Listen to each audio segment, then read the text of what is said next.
ओम शांति। 28 अप्रैल 2026 की साकार मुरली है।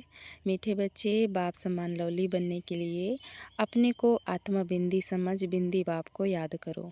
आज का प्रश्न है, याद में रहने की गुप्त हड्डी मेहनत हर एक बच्चे को करनी है, क्यों? उत्तर बाबा कहते हैं, क्योंकि याद के बिगैर आत्मा पाप आत्मा से पुण्य आत्मा नहीं बन सकती। जब गुप्त याद में रहे, देही अभिमानी बने, तब विक्रम विनाश हो। धर्मराज की सजाओं से बचने का साधन भी याद है। माया के तूफान याद में ही विघ्न डालते हैं। इसलिए याद की गुप्त मेहनत करो, तभी लक्ष्मी नारायण जैसा लवली बन सकेंगे। गीत है आज का। ओम नमो शिवाय। ओम शांति। यह महिमा है सबके बाप की। याद किया जाता है भगवान अर्थात बाप को। उन्हें माता पिता कहते हैं ना, गॉडफादर भी कहा जाता है। ऐसे नहीं सब मनुष्यों को गॉडफादर कहेंगे। बाबा तो उनको लौकिक बाप को भी कहते हैं। लौकिक बाप जिसको कहते हैं वह भी फिर पारलौकिक बाप को याद करते हैं। वास्तव में याद करने वाली आत्मा है जो लौकिक बाप को भी याद करती है। वह आत्मा अपने रूप को, ऑक्यूपेशन को नहीं जानती है। आत्मा अपने को ही नहीं जानती तो गॉड फादर को कैसे जानेगी? अपने लौकिक फादर को तो सब जानते हैं, उनसे वर्षा मिलता है, नहीं तो याद क्यों करें? पारलौकिक बाप से जरूर वर्षा मिलता होगा। कहते हैं ओ गॉड फादर, उनसे रहम क्षमा मांगेंगे क्योंकि पाप करते रहते हैं। यह भी ड्रामा में नूत है। परंतु आत्मा को जानना और फिर परमात्मा को जानना, यह डिफ़िकल्ट सब्जेक्ट है। इजी ते इजी और डिफ़िकल्ट ते डिफ़िकल्ट।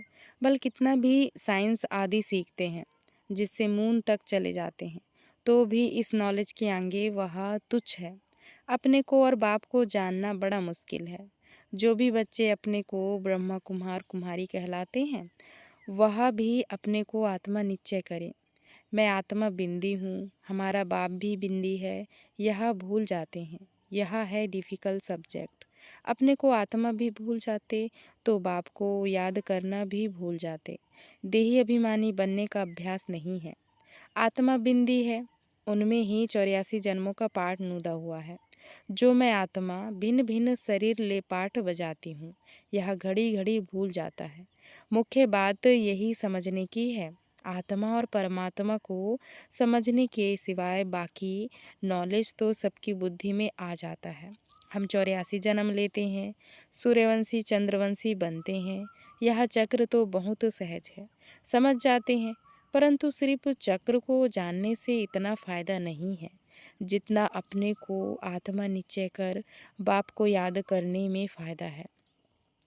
आत्मा स्टार हूँ, मैं आत्मा स्टार हूँ, फिर बाप भी स्टार आदि सूक्ष्म है, अति सूक्ष्म है। वही सद्गति दाता है। उनको याद करने से ही विक्रम विनाश होने हैं। इस तरीके से कोई भी निरंतर याद नहीं करते, देही अभिमानी नहीं बनते हैं। घड़ी घड़ी यह याद रहे मैं आत्मा हूँ, बाप का फरमान है मुझे याद करो, तो विक्रम विनाश होंगे। मैं बिंदी हूँ, यहाँ पाटधारी आकर बना हूँ। मेरे में 5 विकारों की कट चढ़ी हुई है। आयरन एज में हूँ, अब गोल्डन एज में जाना है, इसलिए बाप को बहुत प्यार से याद करना है। इस रीति बाप को याद करेंगे तब कट निकल जाएगी। यह है मेहनत। सर्विस की लबार तो बहुत मारते हैं। आज यह सर्विस की बहुत प्रभावित हुए, परंतु शिव बाबा समझते हैं आत्मा और परमात्मा के ज्ञान पर कुछ भी प्रभावित नहीं हुआ। भारत हेवन और हेल कैसे बनता है, 84 जन्म कैसे लेते हैं, सतो रजो तमो में कैसे आते हैं, सिर्फ यह सुनकर प्रभावित होते हैं। परमात्मा निराकार है, यह भी समझ जाते हैं। बाकी मैं आत्मा हूँ, मेरे में 84 जन्मों का पाठ भरा हुआ है। बाप भी बिंदी है, उनमें सारा ज्ञान है, उनको याद करना है। यह बातें कोई भी समझते नहीं, मुख्य बात समझते नहीं हैं। वर्ल्ड की हिस्ट्री ज्योग्राफी की नॉलेज बाप ही देते हैं। गवर्नमेंट भी चाहती है कि वर्ल्ड की हिस्ट्री ज्योग्राफी होनी चाहिए। यह तो उनसे भी सूक्ष्म बातें हैं। आत्मा क्या है, उनमें कैसे 84 जन्मों का पाठ है, वह भी अविनाशी है। यह याद करना अपने को बिंदी समझना और बाप को याद करना जिससे विक्रम विनाश हो। इस योग में कोई भी तत्पर नहीं रहते हैं। इस याद में रहे तो बहुत लवली हो जाएं। यह लक्ष्मी नारायण देखो कितने लवली हैं। यहाँ के मनुष्य तो देखो कैसे हैं। खुद भी कहते हैं हमारे में कोई गुण नहीं, हम जैसे मलछे मलछे हैं। आप स्वच्छ हैं। जब अपने को आत्मा निश्चय कर बाप को याद करे तब सफलता मिले, नहीं तो सफलता बहुत थोड़ी मिलती है। समझते हैं हमारे में बहुत अच्छा ज्ञान है, वर्ल्ड की हिस्ट्री ज्योग्राफी हम जानते हैं, परंतु योग का चार्ट नहीं बताते हैं। मुश्किल कोई है जो इस अवस्था में रहते हैं, अर्थात अपने को आत्मा समझ बाप को याद करते हैं। बहुतों को अभ्यास नहीं है। बाबा समझते हैं कि बच्चे सिर्फ ज्ञान का चक्र बुद्धि में फिराते हैं, बाकी मैं आत्मा हूँ। बाबा से हमको योग लगाना है जिससे आयरन एज से निकल गोल्डन एज में जाएंगे। मुझ आत्मा को बाप को जानना है, उसकी याद में ही रहना है। यह बहुतों का अभ्यास कम है। बहुत आते भी हैं, अच्छा अच्छा भी कहते हैं, बाकी उनको यह पता नहीं पड़ता कि ये अंदर कितनी कट लगी हुई है। सुंदर से श्याम बन गए हैं, फिर सुंदर कैसे बने यह कोई भी नहीं जानते हैं। सिर्फ हिस्ट्री ज्योग्राफी जानने का काम नहीं है।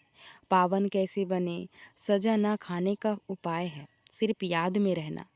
योग ठीक नहीं होगा तो धर्मराज की सजाएं खाएंगे। यह बहुत बड़ी सब्जेक्ट है जिसको कोई उठा नहीं सकते। ज्ञान में अपने को मियाँ मिठू समझ बैठते हैं, इसमें कोई शक नहीं। मूल बात है योग की। योग में बहुत कच्चे हैं, इसलिए बाप कहते हैं खबरदार रहो, सिर्फ पंडित नहीं बनना है। मैं आत्मा हूँ, मुझे बाप को याद करना है। बाप ने फरमान दिया है मन मना भव, यह है महामंत्र।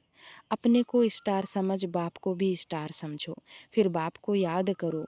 बाप का कोई बड़ा रूप नहीं सामने आता है, तो देही अभिमानी बनने में ही मेहनत है। विश्व के महाराजा महारानी एक बनते हैं जिनकी लाखों प्रजा बनती है। प्रजा तो बहुत है ना। हिस्ट्री ज्योग्राफी को जानना तो सहज है, परंतु जब अपने को आत्मा समझ बाप को याद करेंगे तब पावन बनेंगे। यह अभ्यास बड़ा डिफ़िकल्ट है। याद करने बैठेंगे तो बहुत तूफान विघ्न डालेंगे। कोई आधा घंटा भी एक रस हो बैठे बड़ा मुश्किल है, घड़ी घड़ी भूल जाएंगे। इसमें सच्ची सच्ची गुप्त मेहनत है। चक्र का राज जानना सहज है, बाकी देही अभिमानी हो बाप को याद करना यह मुश्किल कोई समझते हैं और उस एक्ट में आते हैं। बाप की याद से ही तुम पावन बनेंगे, निरोगी काया, बड़ी आयु मिलेगी। सिर्फ वर्ल्ड की हिस्ट्री ज्योग्राफी समझाने से माला का दाना नहीं बन सकते, दाना बनेंगे याद से। यह मेहनत कोई से पहुँचती नहीं, कोई से पहुँचती नहीं। खुद भी समझते हैं कि हम याद में नहीं रहते। अच्छे अच्छे महारथी इस बात में ढीले हैं। मुख्य बात समझाना आता ही नहीं है। यह बात भी मुश्किल। कल्प की आयु इन्होंने बड़ी कर दी है। तुम 5000 वर्ष सिद्ध कर सकते हो, परंतु आत्मा परमात्मा का राज कुछ भी नहीं जानते हैं, याद ही नहीं करते हैं, इसलिए अवस्था डगमगाती रहती है। देही अभिमान बहुत है। देही अभिमानी बने तब माला का दाना बन सके। ऐसे नहीं वर्ल्ड की हिस्ट्री ज्योग्राफी समझाते हैं, इसलिए हम माला में नज़दीक आ जाएंगे नहीं। आत्मा इतनी छोटी है, इसमें 84 जन्मों का पाठ भरा हुआ है। इस बात को पहले पहले बुद्धि में लाना है, फिर चक्र को याद करना है। मूल बात है योग की। योगी अवस्था चाहिए। पाप आत्मा से पुण्य आत्मा बनना है। आत्मा पवित्र होगी योग से। योग बल वाले ही धर्मराज के डंडों से बच सकते हैं। यह मेहनत बड़ी मुश्किल कोई से होती है। माया के तूफान भी बहुत आएंगे। यह बहुत हड्डी गुप्त मेहनत है। लक्ष्मी नारायण बनना मासी का घर नहीं है। यह अभ्यास हो जाए तो चलते फिरते बाप की याद आती रहे, इसको ही योग कहा जाता है। बाकी यह ज्ञान की बातें तो छोटे छोटे बच्चे भी समझ जाएंगे। चित्रों में सब युग आदि लगे हुए हैं। यह तो कॉमन है, जब कोई भी कार्य शुरू करते हैं तो स्वास्तिका लगाते हैं। यह निशानी है सतयुग त्रेता की। बाकी ऊपर में है छोटा सा संगम युग। तो पहले अपने को आत्मा समझ बाप को याद करते करते रहेंगे तब ही वह शांति फैल सकती। योग से विक्रम विनाश होंगे। सारी दुनिया इस बात में भूली हुई है आत्मा और परमात्मा के बारे में। कोई कहते परमात्मा हजारों सूर्यों से तेजोमय है, परंतु यह हो कैसे सकता? जबकि कहते हैं आत्मा सो परमात्मा। फिर तो दोनों एक हुए ना। छोटे बड़े का फर्क नहीं पड़ सकता। इस पर भी समझाना है। आत्मा का रूप बिंदी है। आत्मा सो परमात्मा है तो परमात्मा भी बिंदी ठहरा ना। इसमें फर्क तो हो ना सके। सब परमात्मा हो जाए तो सब क्रिएटर हो जाए। सर्व की सदगति करने वाला तो एक बाप है ना। बाकी तो हर एक को अपना पाठ मिला हुआ है। यह बुद्धि में बिठाना पड़े। समझ की बात है। बाप कहते हैं मुझे याद करो तो कट निकल जाएगी। यह मेहनत है। एक तो आधा कल्प देह अभिमानी हो रहे हो। सतयुग में देह अभिमानी रहते भी बाप को नहीं जानते। ज्ञान को नहीं जानते। इस समय जो तुमको नॉलेज मिलती है वह नॉलेज गुम हो जाती है। वहाँ सिर्फ इतना जानते हैं कि हम आत्मा एक शरीर छोड़कर दूसरा लेते हैं, पाठ बजाते हैं। इसमें फ़िक्र की क्या बात है? हर एक को अपना अपना पाठ बजाना है। रोने से क्या होगा? यह समझाया जाता है अगर कुछ समझे तो शांति आ जाए। खुद समझेंगे तो औरों को भी समझाएंगे। बुजुर्ग लोग समझाते भी हैं। रोने से क्या वापस थोड़ी आएंगे? शरीर छोड़ आत्मा निकल गई, इसमें रोने की क्या बात है? अज्ञान काल में भी ऐसे समझते हैं, परंतु वह यह थोड़ी जानते हैं कि आत्मा और परमात्मा क्या चीज़ है। आत्मा में खाद पड़ी है, वह तो समझते आत्मा निर्लेप है। तो यह बहुत महीन बातें हैं। बाबा जानते हैं बहुत बच्चे याद में रहते नहीं हैं। सिर्फ समझाने से क्या होगा? बहुत प्रभावित हुआ, परंतु इससे उसका कोई कल्याण थोड़ी हुआ। आत्मा परमात्मा की पहचान मिले तब समझे बरोबर हम उनके बच्चे हैं। बाप ही पतित पावन है, हमको आकर दुख से छुड़ाता है। वह भी बिंदी है तो बाप को निरंतर याद करना पड़े। बाकी हिस्ट्री ज्योग्राफी जानना कोई बड़ी बात नहीं है, भल समझने लिए आते हैं। परंतु इस अवस्था में तत्पर रहे कि मैं आत्मा हूँ, इसमें ही मेहनत है। आत्मा परमात्मा की बात तो तुमको भी बाप ही आकर समझाते हैं। सृष्टि का चक्र तो सहज है। जितना हो सके उठते बैठते देही अभिमानी बनने की मेहनत करनी है। देही अभिमानी बहुत शांत रहते हैं, समझते हैं मुझे साइलेंस में जाना है, निराकारी दुनिया में जाकर विराजमान होना है। हमारा पाठ अभी पूरा हुआ। बाप का रूप छोटा बिंदी समझेंगे, वह कोई बड़ा लिंक नहीं है। बाबा बहुत छोटा है, वही नॉलेजफुल सर्व के सदगति दाता है। मैं आत्मा भी नॉलेजफुल बन रहा हूँ। ऐसा चिंतन जब चले तब उच्च पद पा सके। दुनिया भर में कोई आत्मा और परमात्मा को नहीं जानते। तुम ब्राह्मणों ने अब जाना है, सन्यासी भी नहीं जानते, ना आकर समझेंगे। वह तो सब अपने अपने धर्मों में ही आने वाले हैं, हिसाब किताब चुकतू कर चले जाएंगे। तुमको ही यह मेहनत करने से बाप से वर्षा मिलेगा। अब फिर देही अभिमानी बनना है। दिल तो आत्मा में है ना, आत्मा को ही दिल बाप से लगाना है। दिल शरीर में नहीं है। शरीर के तो सब स्थूल ऑर्गन्स हैं। दिल को लगाना यह आत्मा का काम है। अपने को आत्मा समझ फिर परमात्मा बाप से दिल लगानी है। आत्मा बहुत सूक्ष्म है। कितनी छोटी सूक्ष्म आत्मा, पार्ट कितना बजाती है। यह है कुदरत। इतनी छोटी चीज़ में कितना अविनाशी पार्ट भरा हुआ है। वह कभी मिटने वाला नहीं है, बहुत सूक्ष्म है। तुम कोशिश करेंगे तो भी बड़ी चीज़ याद आ जाएगी। मैं आत्मा छोटा स्टार हूँ तो बाप भी छोटा है। तुम बच्चों को पहले पहले मेहनत यह करनी है। इतनी छोटी सी आत्मा ही इस समय पतित बनी है। आत्मा को पावन बनाने का पहले पहले यह उपाय है। पढ़ाई पढ़नी है, बाकी खेलना कूदना तो अलग बात है। खेलने का भी एक हुनर है। पढ़ाई से मर्तबा मिलता है, खेल कूद से मर्तबा नहीं मिलता है। खेल आदि की डिपार्टमेंट अलग होती है, उनसे ज्ञान व योग का कनेक्शन नहीं है। यह भोग आदि लगाना भी खेल है। मुख्य बात है याद की। अच्छा याद प्यार लेते हैं।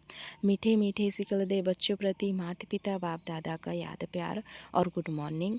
रूहानी बाप की रूहानी बच्चों को नमस्ते। हम रूहानी बच्चों की रूहानी माता पिता बाप दादा को याद प्यार और नमस्ते नमस्ते। शुक्रिया बाबा शुक्रिया। धारणा के लिए मुख्य सार है। पहला पॉइंट, धर्मराज की सजाओं से बचने के लिए याद की गुप्त मेहनत करनी है। पावन बनने का उपाय है अपने को आत्मा बिंदी समझ बिंदी बाप को याद करना। दूसरा पॉइंट है, ज्ञान में अपने आप को मियाँ मिट्ठू नहीं समझना है। एक रस अवस्था बनाने का अभ्यास करना है। बाप का जो फरमान है उसे पालन करना है। वरदान है आज का, हर कर्म करते हुए कमल आसन पर विराजमान रहने वाले सहज व निरंतर योगी भव। विस्तार है, निरंतर योग युक्त रहने के लिए कमल पुष्प के आसन पर सदा विराजमान रहो। लेकिन कमल आसन पर वही स्थित रह सकते हैं जो लाइट है। किसी भी प्रकार का बोझ अर्थात बंधन ना हो। मन के संकल्पों का बोझ, संस्कारों का बोझ, दुनिया की विनाशी चीज़ों की आकर्षण का बोझ, लौकिक संबंधियों की ममता का बोझ। जब यह सब बोझ खत्म हो तब कमल आसन पर विराजमान निरंतर योगी बन सकेंगे। स्लोगन है, सहनशीलता का गुण धारण कर लो तो असत्यता का सहारा नहीं लेना पड़ेगा। ये अव्यक्ति सारे, महान बनने के लिए मधुरता और नम्रता का गुण धारण करो। किसके संस्कार सरल मधुर होते हैं तो वह संस्कार स्वरूप में आते हैं। जब संस्कार बाप दादा के समान बन जाएंगे तो बाप दादा के स्वरूप सभी को दिखने में आएंगे। जैसे बाप दादा वैसे हूबहू वही गुण, वही कर्तव्य, वही बोल, वही संकल्प अनुभव होंगे। सभी के मुख से निकलेगा, यह तो वही लगते हैं। अच्छा, ओम शांति। शुक्रिया बाबा शुक्रिया।